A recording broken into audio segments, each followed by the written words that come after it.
কি করে হয়?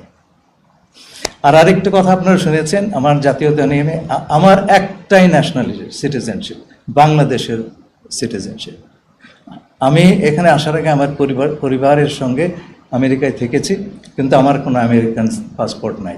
বাংলাদেশ ছাড়া অন্য কোনো দেশের জাতীয়তা আমার নাই।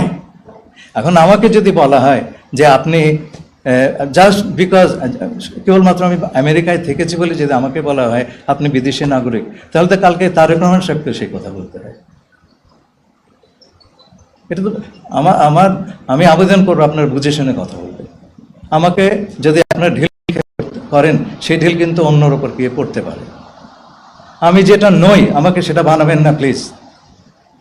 আর পারলে প্রমাণ করেন, আদালতে গিয়ে প্রমাণ হবে। আমার একটা রাইট আছে তো বাংলাদেশি একজন নাগরিক হিসাবে।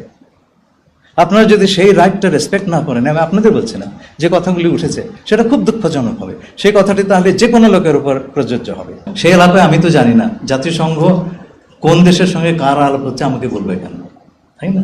কিন্তু আমরা বুঝতে পারছি যে অন্য কোনো চ্যালেঞ্জ নাই। এখন আমরা দেবো কি দেবো না, এটা আমার সার্বভৌম সিদ্ধান্ত। আচ্ছা, 2 নম্বর সাউথ সুদান। এটা নিয়ে আপনি একটা জিনিস মনে রাখবেন, জাতিসংঘ এই ধরনের বিষয় নিরাপত্তা পরিষদের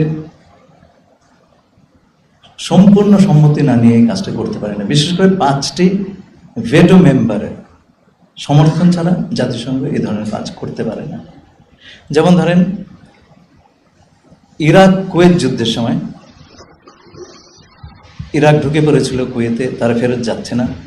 জাতিসংঘর নিরাপত্তা পরিষদে সবগুলো সদস্যের সম্মতি নিয়ে সিদ্ধান্ত হলো একটি জাতিসংঘ বাহিনী সেখানে যুদ্ধে অবতীর্ণ হয়ে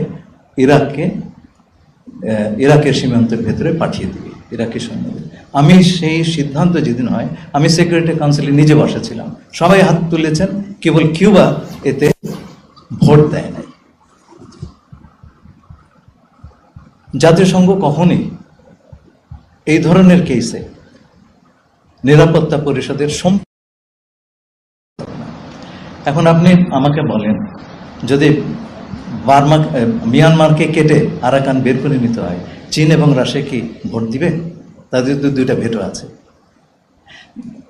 নিরাপত্তা পরিষদে এই বিষয়ে একটা প্রস্তাব গ্রহণের চেষ্টা বেশ কিছু কাল ধরে কিছু দেশ করছিল, কিন্তু চীন রাশিয়া এটাতে একেবারে সম্মত না। আমি বলছি না রাখাইনকে কেটে দাও, আমি বলছি রাখাইনের যে মানবিক অবস্থা সেইটা নিয়ে একটা রেজলিউশন বা একটা ডিসিশন নিরাপত্তা পরিষদে নেওয়ার চেষ্টা করেছিল, কিন্তু বিভিন্ন দেশ সেইটার সমর্থন চীন এবং রাশিয়া দেয় নাই। তো এগুলো করা সম্ভব না যদি জাতিসংঘের নিরাপত্তা পরিষদের সকল সদস্য চ্যাপ্টার 7 নামে একটা চ্যাপ্টার আছে জাতিসংঘ সনদে বল প্রয়োগের সংখ্যা, সেইটা ইনভোক করে যদি না করা যায়, জাতিসংঘ কোনো যুদ্ধ বা ইত্যাদি জড়িত হতে পারে না।